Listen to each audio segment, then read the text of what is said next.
Welcome to our channel. Today we how to build asset allocation with Vanguard easy tutorial step by step clearly. To start building your asset allocation with Vanguard, visit the Vanguard website. Log into your account using your username and password. If you don't have an account, click on the Get Started button to create one.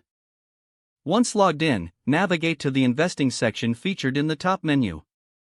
Select Portfolio and Investment Guidance from the drop-down options. Look for the Asset Allocation tool on the page. Click on it to begin customizing your asset allocation. The tool will guide you through a series of questions about your investment goals and risk tolerance.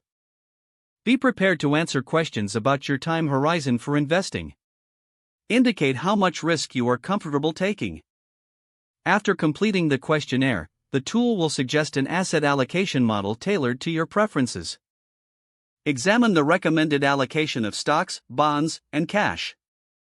Feel free to adjust the percentages based on your comfort level.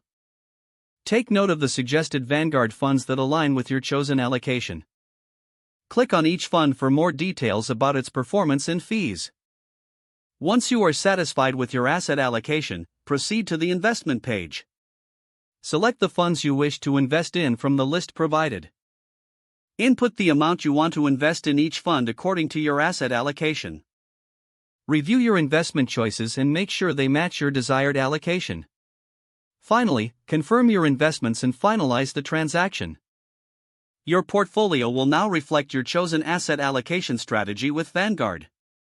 If the page does not load, refresh the browser or try again in a private or incognito window. Make sure you are using the correct email address, then retype it carefully to avoid small typos.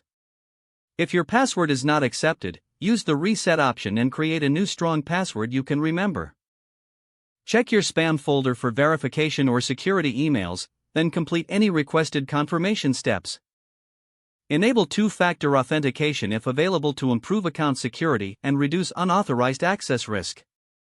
After signing in, review your profile details so your contact information and settings are accurate and current. If you see an error message, note it down and try again after restarting your device and internet connection. Don't forget to like this video and subscribe to our channel for more step-by-step tech guides.